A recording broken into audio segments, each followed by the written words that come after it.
Is Ed in San Diego, and good morning. It's May 1. Okay, it's 8 minutes to showtime. Our very special guest today is Susan Caesar. I have to read this. She is the Director of AI on Artificial Intelligence at the ICF, International Coaching Federation. Susan brings extensive experience in driving human-centered innovation, digital transformation, ethical AI. We're going to be right back with our show. Good. Uh, okay, this is Ed. We're back live in San Diego, in LA. Welcome, Ken Lloyd, PhD. I'm going to ask him to self-intro. He does it much better than I do that. And Susan Caesar is our star today. Susan Caesar, I'm going to have to read this, okay, because we are going live right now. Susan Caesar is Director of Artificial Intelligence, AI, at the ICF, International Coaching Federation. Susan brings extensive experience in driving human-centered innovation, digital transformation, and I like this one, and ethical AI. We're going to learn all about that today and why it's critical. Susan is passionate about promoting AI as a force for good. Before I go on, would you please tell the audience what I discovered when I looked at humane.org? That's your private company. Yeah, I mean, I set Yeah. that up because I wanted to advocate for ethical and responsible use of AI, and that was before I joined ICF. So when it was actually my coach, Wendy Brakeman, let me know that there was an opportunity to work with ICF, and at the time I wasn't looking for a job, but actually I think this is more than a job. For me, this is it's a very symbiotic relationship in terms of the mission of ICF is the mission of me. And so therefore it was a very natural thing for me to join ICF. And I still do my podcasts on humane for leaders and coaches to advocate, to continue to advocate in all the different ways I can. I advocate for ethical and responsible use of AI in ICF, but I also do that in my own time through Humane. Uh, Ken, we'll get right back to you. Here's a quick overview of ICF. The International Coaching Federation is the world's largest organization leading the global advancement of the coaching profession. Susan will get into that in detail. ICF's vision is to ensure that coaching is an integral part of a thriving society. And we'll get into the trust factors that I know you're a champion of. I know from reading about them. ICF represents the best-in-class standards for the coaching profession through core competencies and ethical standards for coaches. I have people to admit. One second, please. Ken, would you please take over and self-intro about your PhD and your background and being a syndicated columnist for the New York Times years ago? Susan was just informing me that her dad was in the printing business and was a founder and leader of Fleet Street in London. Fleet Street is where all the old newspapers were published. I'll tell you Yep. about a story about Fleet Street and when you're done. I have to set up people here. Sorry. Oh, Christoph is joining. Okay. And Otter Note Taker is joining. So be careful when you're being recorded. Hey, Christoph. Well, you got to. Good morning. Hi, Christoph. Meet my friend and advisor, Ken Lloyd, Dr. Ken Lloyd. This is Christoph Kovacs in Washington, D.C., and he's in the public relations business. Nice to meet you, Christoph. And Nice to he meet you, Ken. brought me into Yeah. ICF here when last June, when the convention was here. I live down the street from the convention center. So Sherm has had me there last summer and for Mhm. 19 years previously to their meetings, giving me a press pass Mhm. to cover certain people and certain aspects. And I was really blessed and honored by Christoph here to be invited to last year's Converge International Convention of ICF, 1600. It was really fascinating. And here we are today. I'm really honored to have Susan Caesar here. We were just doing some intros. Mhm. Kovacs, Christoph Kovacs, would you like to introduce yourself and your role? Yeah, thank you so much for giving the opportunity, Edwin, to ICF and Susan today to talk about AI and coaching. My name is Christoph Kovács, and I work at Stanton Communications. I'm based in Washington, D.C., and I think almost 10 years, Stanton Communications has been the media relations and communications partner of ICF. So it's been a long collaboration, and the scope of work and all the activities we support ICF with is to do global media relations program and to try to tell the story of ICF. One of the key activities we helped ICF with the past couple of years were media relations activities around Converge, multiple Converge events the past few years. And that's how we ended up connecting Edwin last September, October. And yeah, thank you again for joining and attending 2 days last Converge in San Diego. So thank you so much for having us today. Independent of that, I have been blessed to have a connection via LinkedIn of one Mhm. of your member coaches in Bucharest, Romania, Mhm. Andrea. And she has been on our show a few times, and Ken has Mhm. participated in that. She's so bright and smart, Ken. Wouldn't you agree? Oh, Andrea, absolutely. yeah. Yeah, it's just a terrific resource and presents her information so clearly and thoroughly. Yeah, she's terrific. Mhm.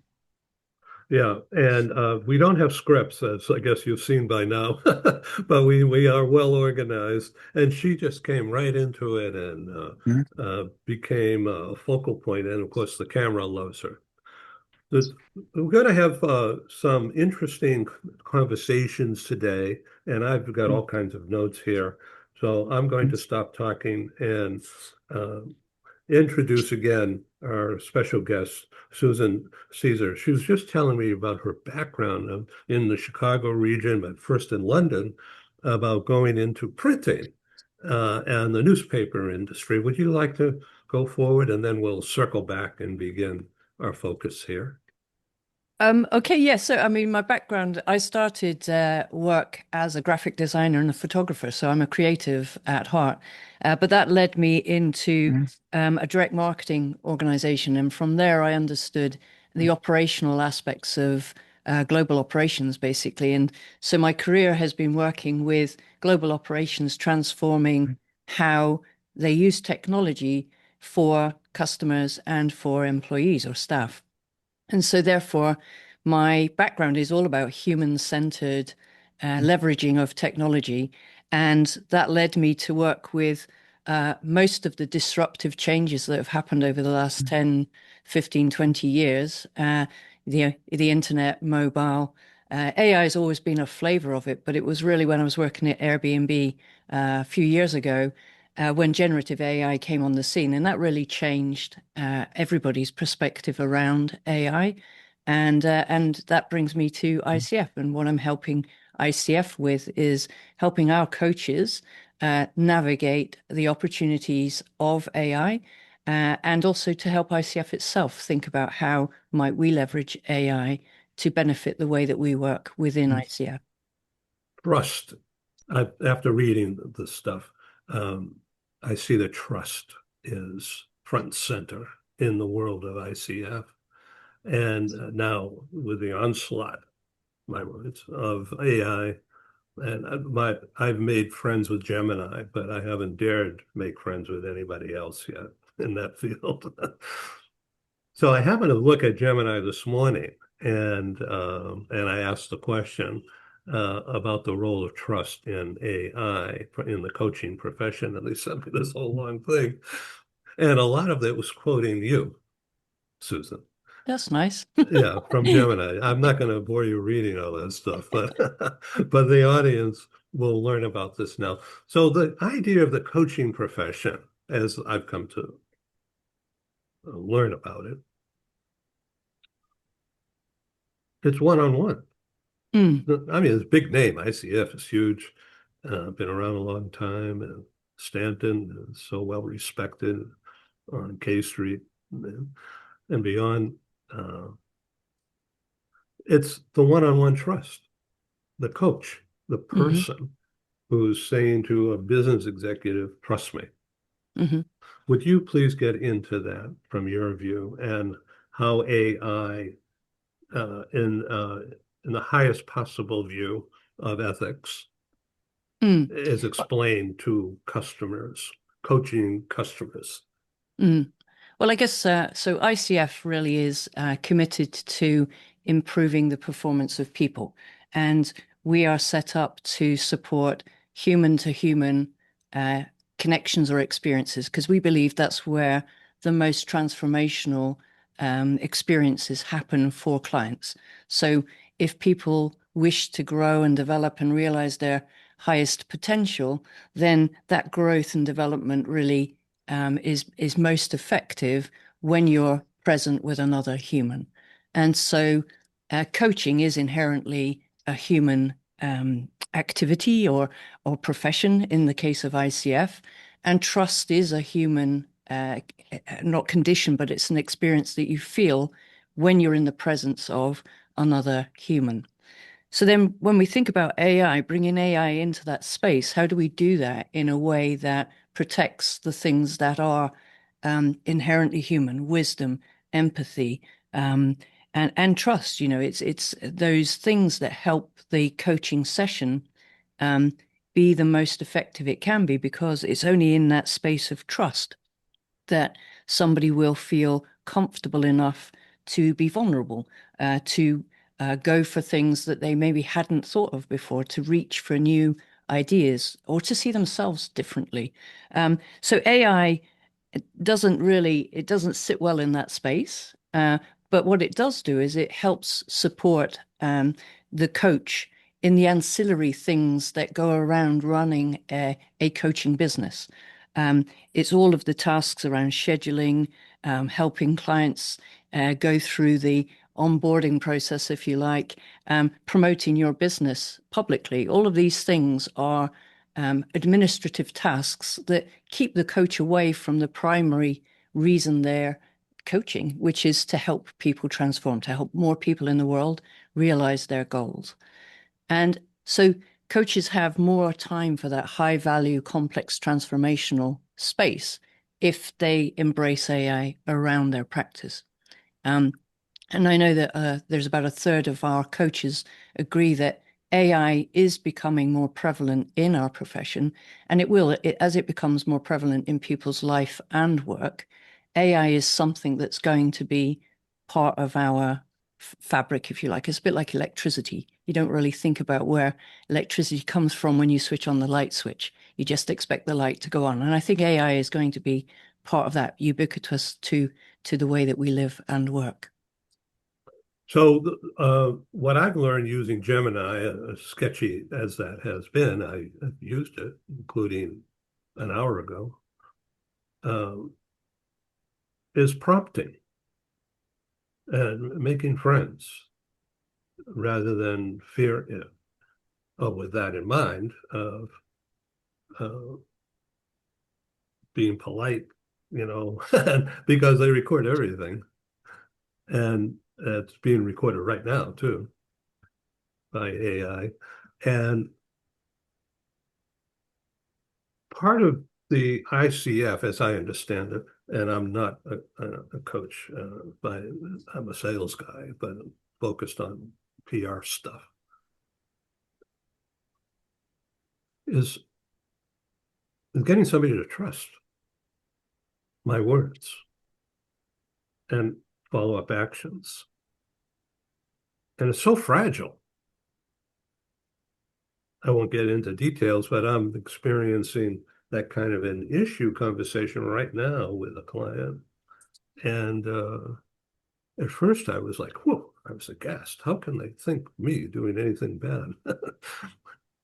And then I realized that it's all perspective and maybe positioning. And so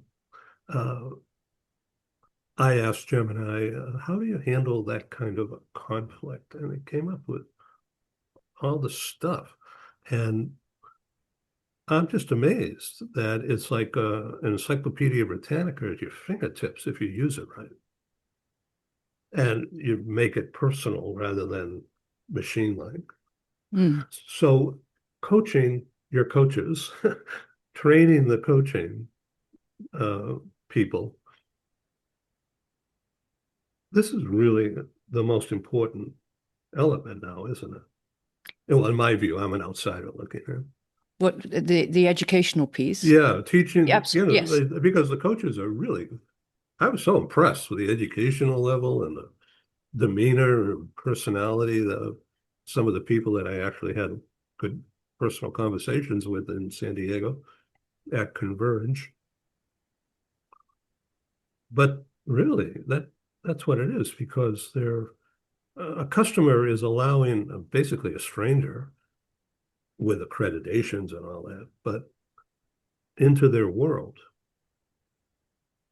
Yes, I think the coaching profession is it's a very privileged profession. We get to help and support people achieve many things, overcome barriers, overcome transitions in life, and also, go for the higher purpose things around realizing their full potential. So it is a wonderful profession to be part of. I myself am going through coach training for exactly that reason. I believe it is. I've benefited from coaching throughout my career, and it's helped me achieve more than I ever dreamed I could in my own life. And therefore, I want to be able to do that for other people. And we, as a profession, ICF, believe that coaching is a way that we can elevate humanity, that through the coaching experiences, more people can realize their ambition, their goals, and better people helps a better planet. And so it's good for society, it's good for our planet.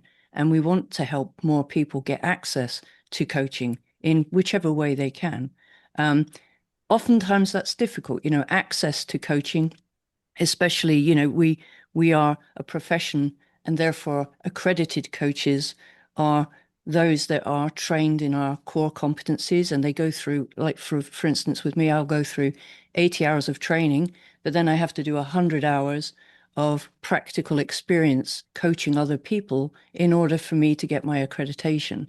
And that's important because it keeps standards and rigorous values associated with the profession, and it helps us then protect clients. So through those core competencies, we're ensuring that clients are getting the right experience of a coaching session, and that the outcomes that they are able to achieve are grounded in the psychology, the science, the rigor that goes behind all of our core competencies.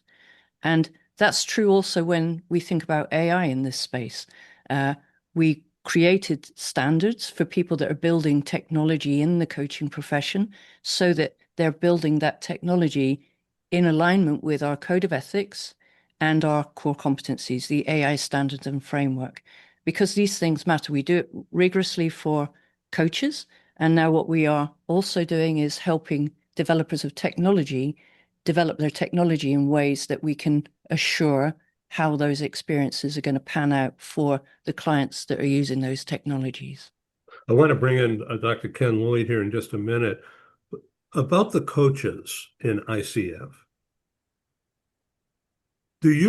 and I'm an outsider, so, and just, I'm the audience out there now.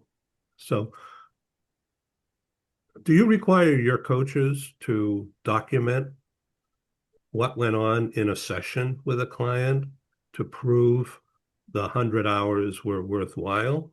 In other words, what was said, what was the response, what was the problem, what were the issues in coach-client communications, getting on the same page, And all that goes to trust building, and then documenting or visualizing or finding discovery, and then writing it down so that ICF organization can validate that the coach isn't flubbing it or isn't making it up. Well, so when you're going through your training, there will be documentation around your attainment of skills throughout the pathway that you're on. So I'm on the ACC pathway. As I mentioned, there's, the hours that I'm going through on training, which is over 6 months of educational track, if you like. So there's a level of documentation to that. I'll keep a record of all of the 100 hours that I do to coach somebody else, but I only retain the dates and the times and the names of the people that I've coached, obviously with their consent. And that's just to prove that I have legitimately invested my time in those 100 hours. But then when you're ready to get your certification, your accreditation, you only submit one example of a coaching session where you are displaying hopefully as many of the core competencies as you can within that 1 hour session. So that's what you submit at the point that you are ready for your accreditation. Yeah. Yes. Yeah, just real quickly. That's a lot. Yeah. Hearing this really terrific focus that Susan has mentioned and the role that Christoph has played in conjunction with the organization, it's fascinating. I was very curious as to your thoughts regarding AI and coaching. And what's so nice to hear is that you see it in a support role and it's not there coaching people. That can get very scary. And you talk about wisdom and empathy and trust, these very important human qualities, whereas AI can certainly provide a great deal of support and certainly handling a lot of the administrative side of it, as well as generating some ideas, perhaps, for the coach to think about, but not to sit there and just turn it over to AI. And I really like the difference between knowledge, which I think AI has a lot of knowledge, but wisdom is far more on the human side. And it's so important. Even when it comes down to feedback to employees, we talk about managers today thinking of themselves more as leaders and coaches as opposed to disciplinarians or authoritarians or any of that. Think of yourself in that coaching role and to obtain some, if you will, training in how to coach your team. So such a very important area. Really like the overlap that you have with AI on this. I appreciate your comments on that. Yeah, I think so. Obviously, the AI technology that is being built specifically for the coaching profession, and the predominant the main platforms there are being built in ways that are aligned to our code of ethics and our core competencies. And so the more that they are present in organizations, the more access people within that organization have to coaching. Because previously it was, a privileged service, if you like, that was retained for the C-suite or the executives within that organization. But through these platforms, you now can get people throughout the organization benefiting from coaching. And I think the more that people see access to that, the more it creates demand for coaching, whether that's connected to your employment or whether it's actually on a personal front. You may become more aware of how coaching is transformational for you and therefore making decisions about how it becomes part of your life's tapestry, if you like. But within organizations, it's making those coaching skills more prevalent for leaders and managers. And we see that as a trend. It's one of the things that we are developing new courses and programs around coaching skills for leaders and managers. And that's going to be an area of growth for sure. And the platforms, I think, also open up access where people perhaps may not have had perhaps the economic background or the opportunity to spend money on coaching. the access to platforms enables people to get coaching-like experiences. They're not exactly the same as what you would have with a coach, but you are able to think out loud. You are able to get some exploration kind of role play around communication skills, for instance, and thinking about goal attainment. And I think AI, we acknowledge that it's part of our innovation of life. It's part of what's happening to our ways of working and our life. And therefore, ICF is not saying AI is a bad thing. AI, if it's developed appropriately, if it's created in a way that's ethical, actually does have value for clients. And what we are doing in that space, so as ICF, we are creating ways that we can provide levels of assurances for people. So if you're an HR leader selecting a tool for your organization, we've got some guidance to help you ask the right questions of those providers so that you're picking a tool that is built in line with our code of ethics and our core competencies. And if you're an individual and you're thinking about how you might leverage AI, what we're doing is we're making sense of the market for you. And we're also going to be building tools that can test the assurance of those tools. So we're building AI not to compete in the market, but to make sense of the market and to vet and validate the technology that's out there. So that's actively what we're doing at the moment to really create more rigorous standards around AI, specifically for the coaching profession. This is really interesting.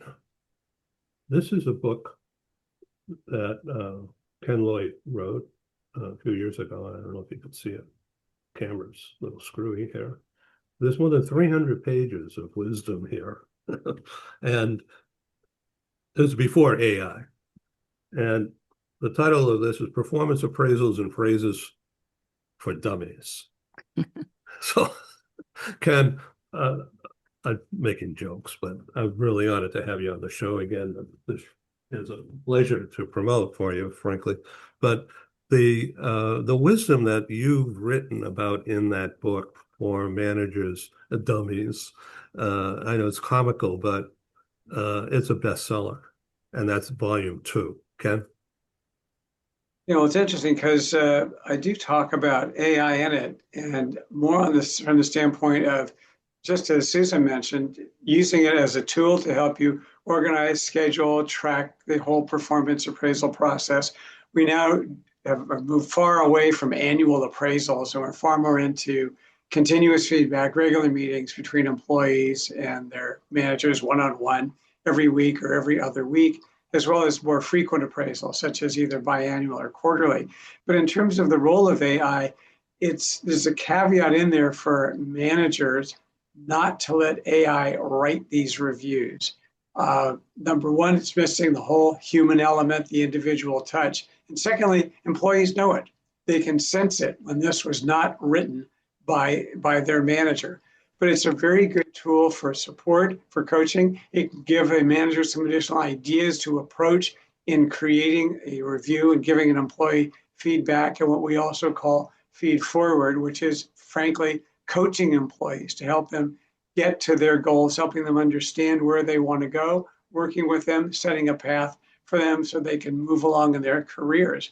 The timing of what you're talking about, Susan, is perfect because we know millennials today in the workplace want more feedback. They want more focus on their career path, on their development. That ties right into the coaching function.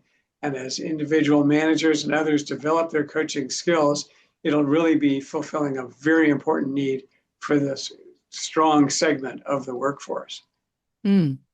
I mean, how I think about that, so I've worked in corporates and leadership roles throughout my career, and what I see now is the potential with AI and with more access to coaching is you've got more signals now. As if you think about yourself being the head of the HR for an organization, you've got signals coming from performance development, training, orientation, and now coaching. So all of these signals can be aggregated up. And obviously in anonymized ways. None of this is personally identifiable data, but what it's helping, well, but for my point here, what that's helping you see as a leader and that C-suite, you're going to be able to see the health of your organization. So how many people are aligned to your North Star mission? How many of their goals and objectives are rowing in the same direction? Where might you need to spend more time because people maybe aren't getting the message, and therefore, how might you change your communications such that your culture really does bring everybody's talent on the same journey? So I think it's a fantastic opportunity now.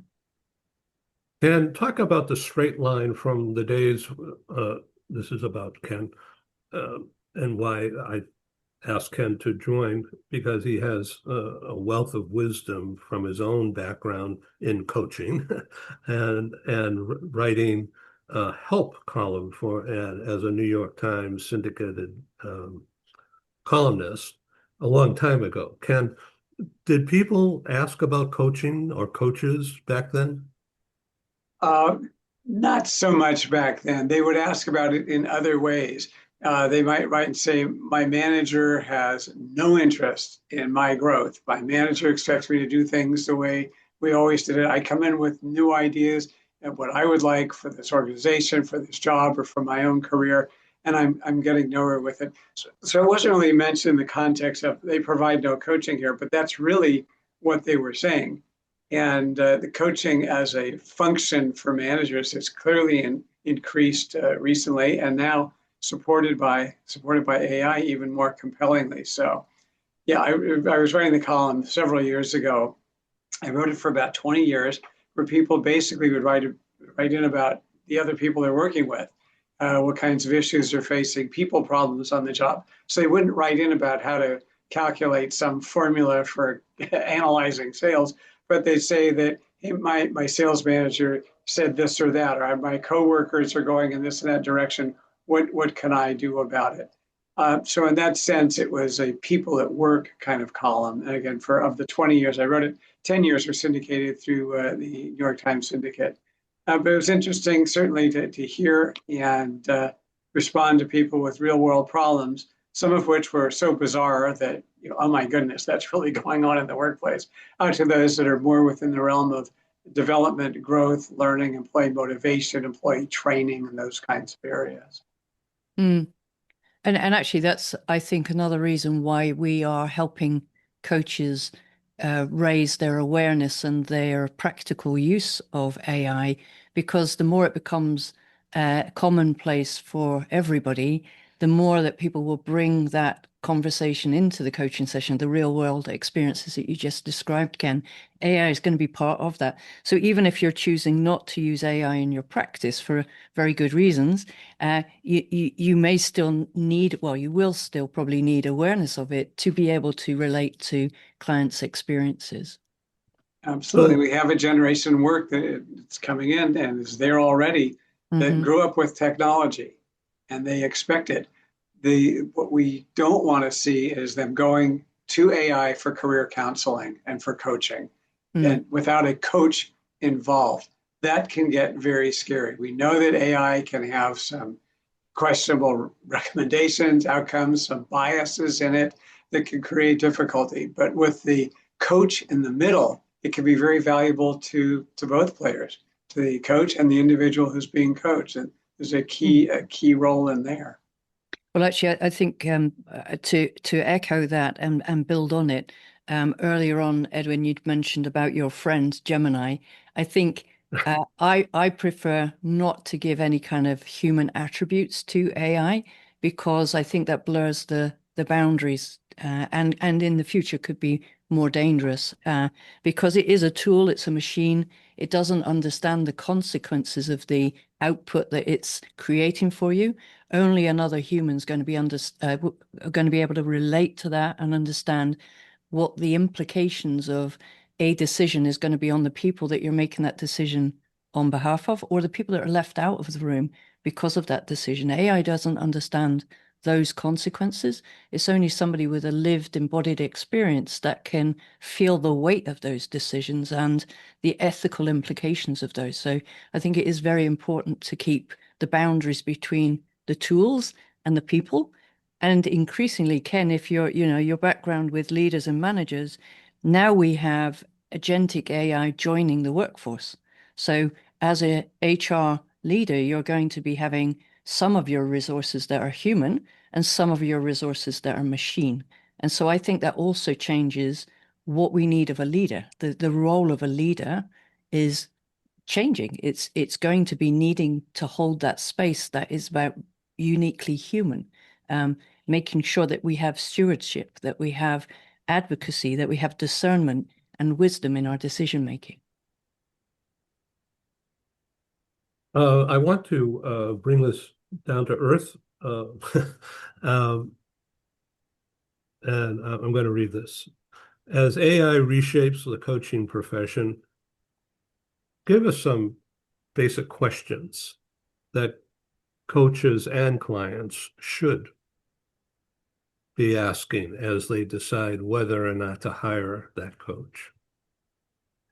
So you said reshapes the profession. I think AI is inviting us to think about the differences between an AI experience and a human coach experience, and uh, where where to play to the strengths of both. So if you are doing things around goal setting or role play, AI does that really well. And there's a lot of research around those task-based things that AI can help people with.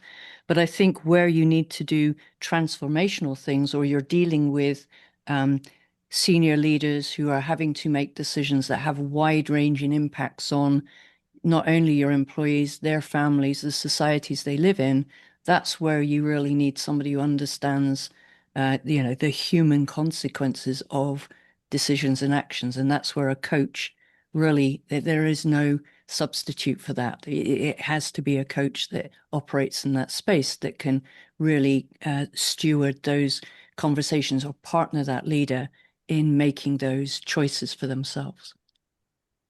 Ken, would you like to comment? Well, again, you see the importance of, and it's a word Susan uses a lot. That's ethics. The whole ethics underlying this to make sure that it is being done honestly, fairly, transparently, and with ethics as a foundation, so that we're not wandering into a territory where we're really abdicating too much of the human side in favor of technology. That human side is so critical for all of this to be effective and that much more compelling. I read a book recently. It was fiction. My wife is a librarian, so I read fiction as well as nonfiction business books. But this was a book that I think the author was Michael Conley. I think it was called The Proving Ground, and it was about a lawsuit that was filed against an AI company because a girl was murdered by her boyfriend, both teenagers, and the girl. The factor behind it was getting advice from an AI bot, if you will, that had a name. And you mentioned you don't like the idea, Susan, of naming AI. This one had a name, and it advised this young man to end this relationship and to take the kind of action that he took. It's fiction, but some of the points in it were very, very much related to the technology and some of the biases that came in, the individuals who developed this particular AI intelligence that was called Gwen. I think he named it Gwen. But point being is that this full reliance on AI can generate real trouble for people, make life very, very difficult and arguably dangerous, as opposed to the approach that Susan's talking about, where there are key areas where it can be a great help on its own. It's there, certainly in a lot of the support functions, the administrative functions. But in terms of the human side and the ethics involved, it can take people down a very, very bad path. And we do know that AI can hallucinate, and that word is out there. We have to watch for that.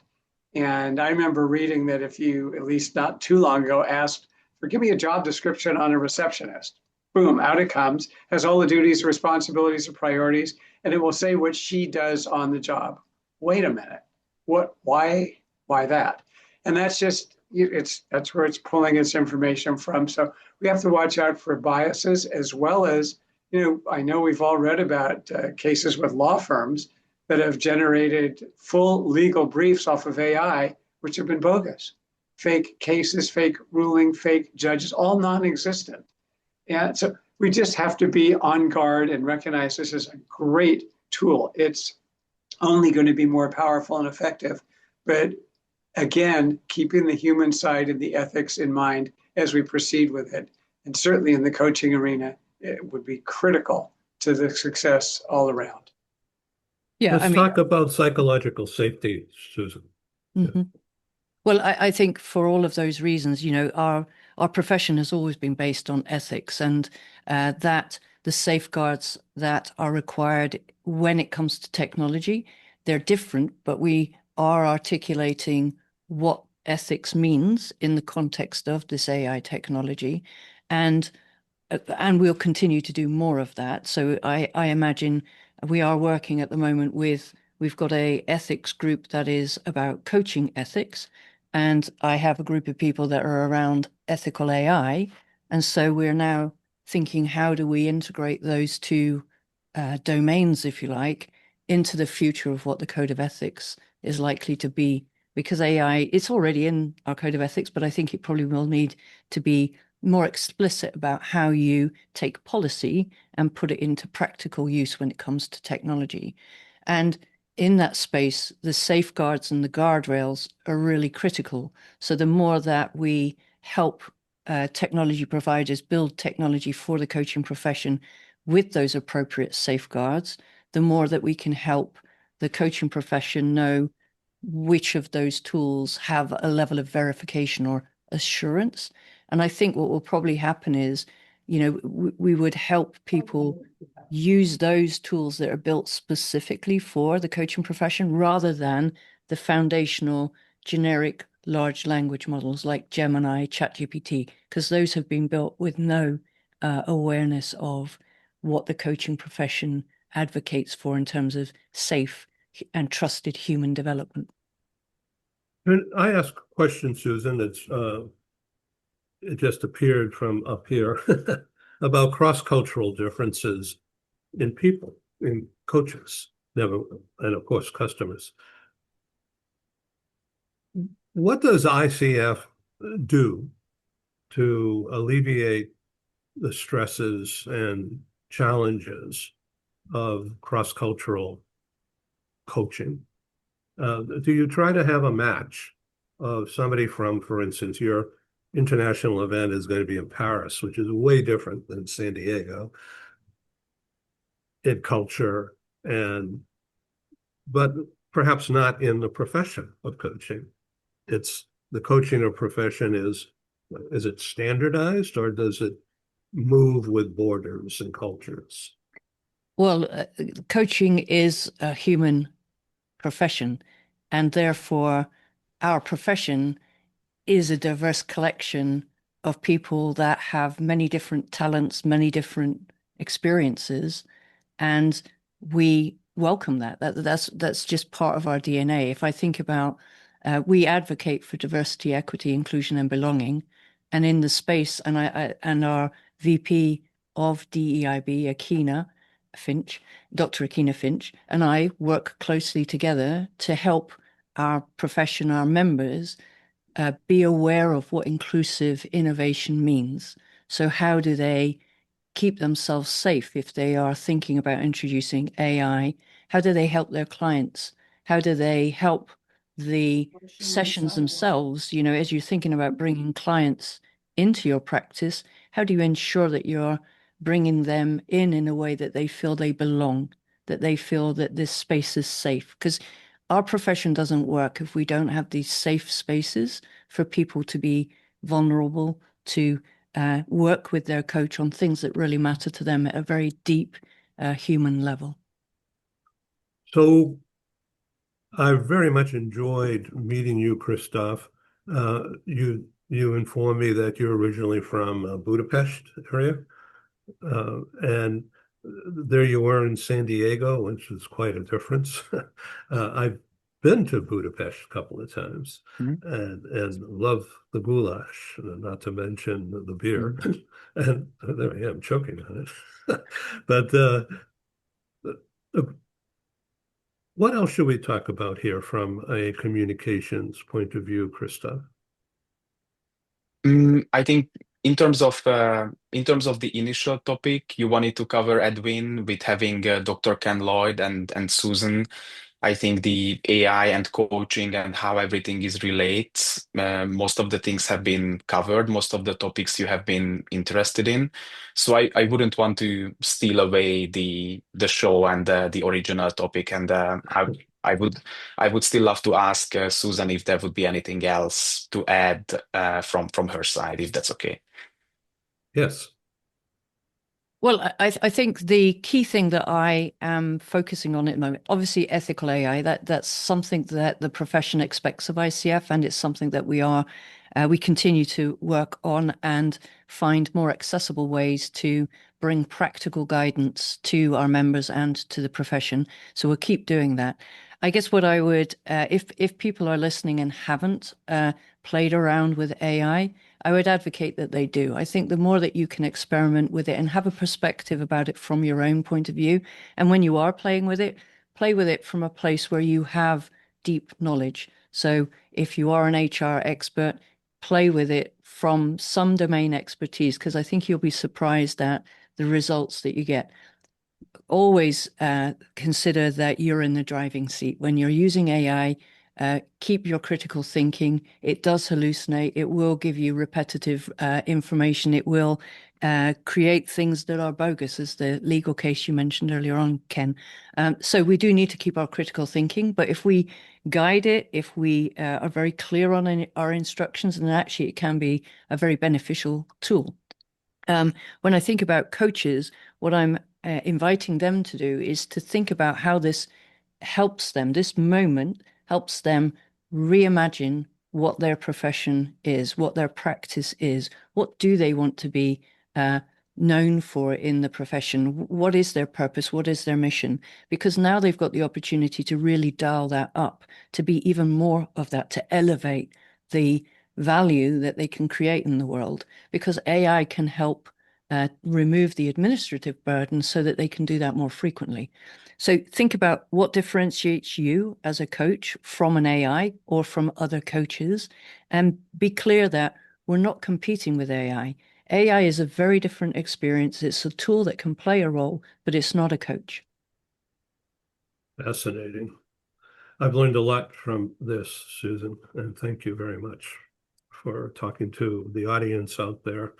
This program will be snipped and tucked a little bit by me, but nothing major at all. I think it's a clean shot here. And it'll be available later today or here, West Coast time, late afternoon. And Thank you very much for the opportunity. I mean, it's been... I will send copies to you. You could do whatever you wish. On the links, you could, I give you the right to chop it up and make edits and use if you wish.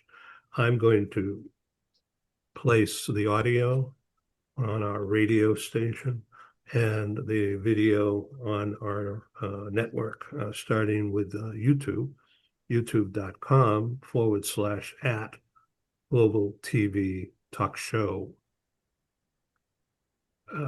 I set that up in March of 2020. Since then, we've had almost 1,200 productions, and they're all available there free. Global free access, never a registration fee, because we want audience and eyeballs. And it's a free subscription if you're interested to get all the goodies going forward. Our network is based on LinkedIn. It's a fabulous tool. I've been involved there since it started. And there's over 1 million reach. Doesn't mean everyone will open it, but it'll get into their box. And a recent survey, just talk about the audience out there, current audience. Who knows what it will be tomorrow, but according to their figures, 60% of recent viewers of videos, business-oriented videos, are in senior level of large organizations having more than 1,000 employees. And that usually means cross-border. However, 30%, according to LinkedIn now, are in senior positions of large organizations having 10,000 or more employees. We have a whole lot of entrepreneurs and authors and lawyers and doctors and consultants of every kind, as well as people in Gen Z and others who are coming up in organizations. And they will strive to learn from this video because of the clarity of your messaging and the seriousness of ICF. This is a blessing. Thank you for being our guest. Please come back some other time. Thank you for the opportunity. Really, it's been wonderful to get to know you, Ken, and you, Edward. And yeah, thank you for the opportunity to speak to your audience. Yeah, thank you, Ken, for participating. Thanks back to you, and certainly thanks to Christoph and to Susan. Yeah, thank you. Thank you. Okay, this is Ed signing off. Thank you all, and have a great weekend. Happy May. It's May 1st today. Take care. Be well. Thank you. You Thank too. Be well.